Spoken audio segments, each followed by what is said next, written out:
Welcome guys, स्वागत आहे माझ्या या यूट्यूब चॅनलमध्ये.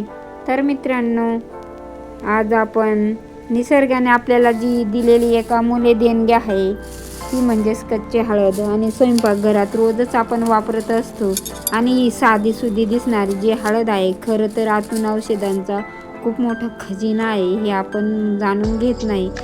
तर अजूनपर्यंत माझ्या चॅनलला सबस्क्राईब केलं नसेल तर प्लीज सबस्क्राईब करून घ्या, बेल आयकॉन प्रेस करायला विसरू नका. आजच्या धावपळीच्या जीवनामध्ये आजार, थकवा, अशक्तपणा, कमी रोगप्रतिकारक शक्ती या ज्या सगळ्यांवर उपाय आपल्याला जर शोधत असतो आणि आपल्याच परंपरेत दडलेला एक रामबाण उपाय म्हणजे आपण विसरत चाललेला आहे, ती म्हणजेच कच्ची हळद. आयुर्वेदात हजारो वर्षापासून हळद म्हणजे औषध असे सांगितले जाते, पण कच्ची हळद तर औषधापेक्षा एक संपूर्ण आरोग्य कवच आहे, हे आपण कधी समजून घेणार.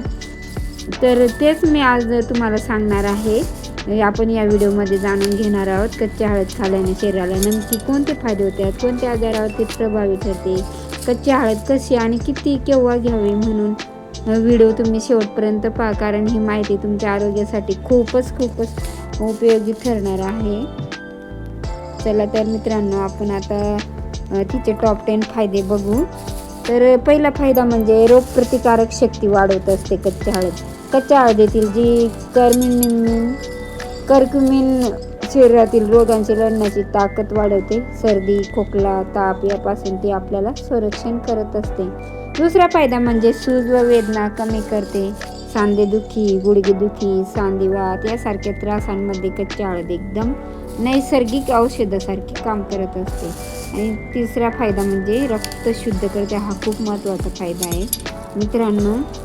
कच्ची हळद रक्तातील विषारी घटक बाहेर टाकून त्वचा स्वच्छ व तेजस्वी बनवते. पचनशक्ती सुधारते. हा चौथा फायदा आहे.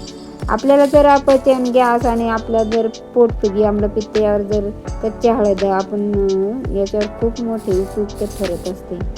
तसेच पाचवा फायदा, जखमा लवकर भरून काढते. जखम जर खरचटणे, कापणे, भाजणे याच्यावर जर कच्ची हळद लावली की जंतू संसर्ग होत नाही आणि जखम एकदम लवकर भरायला मदत होत असते. सहावा फायदा, सर्दी, खोकला, घशाचा त्रास कमी करते. आता थंडी चालू आहे आणि थंडीमध्ये खूप आपल्याला सर्दी, खोकला होत असतो आणि त्यासाठी आपण कच्च्या हळदीचा रसाबरोबर मधाबरोबर घेतलं तर नक्कीच खूप खोकल्यावर एकदम आराम मिळत असतो.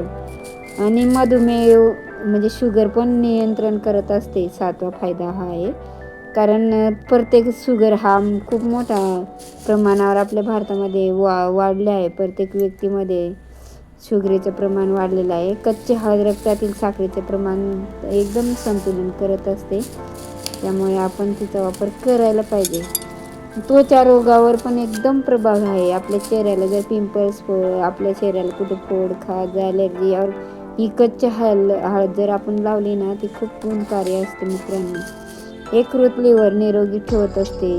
जर आपण लिव्हर डिटॉक्स करण्यासाठी कच्ची हळद फायदेशीर असते आणि फॅटी लिव्हरचा धोका कमी करते. कर्करोग रोगापासून संरक्षण, कच्च्या हळदीतील जे कर्क्युमिन हे अँटी कॅन्सर गुणधर्म असलेले घटक असून पेशींचे नुकसान रोखण्यास मदत करत असते. कच्ची हळद कशी घ्यायची, तर सकाळी उपाशी पोटी थोडीशी कच्ची हळद प्लस मध घ्यायची. भाजीत किंवा कोशिंबिरीत किसून घेऊ शकता.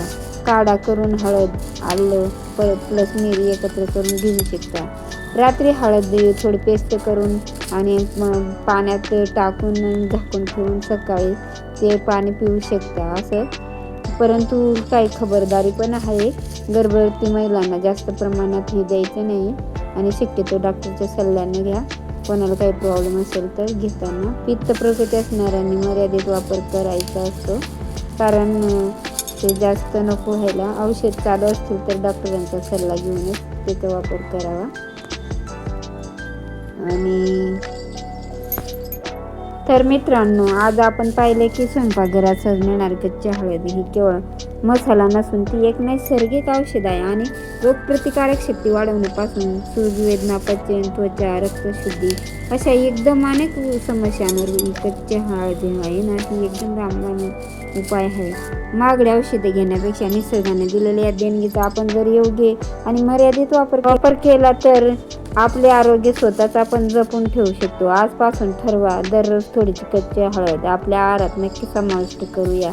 जर तुम्हाला हा व्हिडिओ उपयुक्त वाटला असेल तर लाईक करा, शेअर करा आणि अशाच आरोग्यविषयक, ऐतिहासिक, मोटिवेशनल इतर व्हिडिओ बघण्यासाठी माझ्या चॅनलला सबस्क्राईब करा. पुन्हा भेटू पुढच्या व्हिडिओमध्ये. तोपर्यंत धन्यवाद.